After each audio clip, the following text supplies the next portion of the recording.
Okay, so welcome to our consult room again. This is one of my favorites. Another topic that's come up is dealing with, well, parent training, but also dealing with that issue when your child is newly diagnosed. I think when one thing that happens when our kids are newly diagnosed is we immediately run to the internet and we reach out to our friend Google.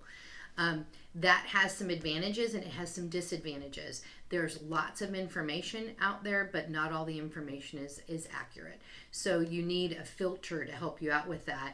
And one thing we do here when we get newly diagnosed families is we spend that time oftentimes after treatment when we're kind of talking about how the kiddo did in treatment, also answering some questions that you might have. Regarding certain treatments or certain interventions.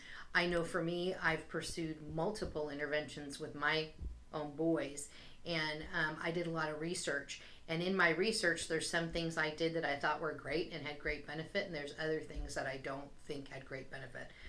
And some of that was my desperation to get my kids in some degree of recovery. And we perfectly understand that, but it's important to remember that when you try something, you want to give it a certain amount of time to work. Many of our kids, their process of developing is different.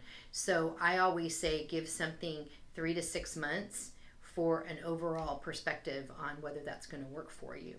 And because you typically our kids will get worse as we challenge them before they get better. So we have to go through that downward trend before we actually come back forward. And parents will say, well, it's been 2 months, my kids are worse. I would expect that. So if your clinicians don't tell you that at your parent meeting, I'm going to tell you that in the majority of your kids will get worse. And parents ask me, why does that happen? It's because they've developed a certain dysfunctional coping types of mechanisms, and we're actually kind of leveling their playing field.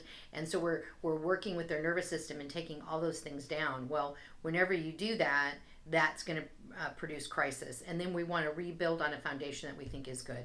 So that's typically why we see that. We also see our kids go into areas of plateau before we see another growth phase. It reminds me of going up a few steps of stairs and there's a landing. The landing is like the plateau. Then they go up another set of stairs and there's another landing. So typically that's the way treatment will work. You don't always find that every day you see huge gains. That's even the way it is in my own life. Some days are much more productive than others. So we see trends in those things. So I would caution you on that.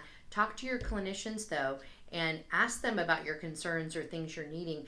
We offer you a resource drive when you come in here. We also have it printed out in our waiting room, and that's a nice thing for you to look at resources that are available in the community. These are resources that we've received positive feedback from multiple people, and we update it all the time to make sure these people are actually in business and still doing a great job with our kiddos.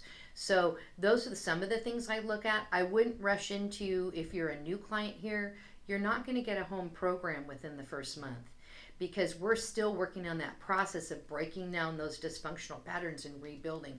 We're not going to turn a home program over to you until we know that you're going to be able to do it and you're going to be able to do it accurately. If we give you a brushing program and your kid's still adjusting, we could make things worse at home rather than better, and that's not what we want to do. So understand that we're on the same team. We're working together. It isn't exact science. No, it's neurology. So it's really a process of elimination science, which means we try different things that we think are best, and maybe 1 and 3 were not as good as 2 and 4. So and your kiddo changes. Your kids are fluid. They are not the same from day to day. So we have to adapt things in that matter too. But we're certainly able to give you ideas of things to do at home. We're able to help out with some suggestions at school. We really just need to know how things are going with y'all, and then we can intervene and help you with that.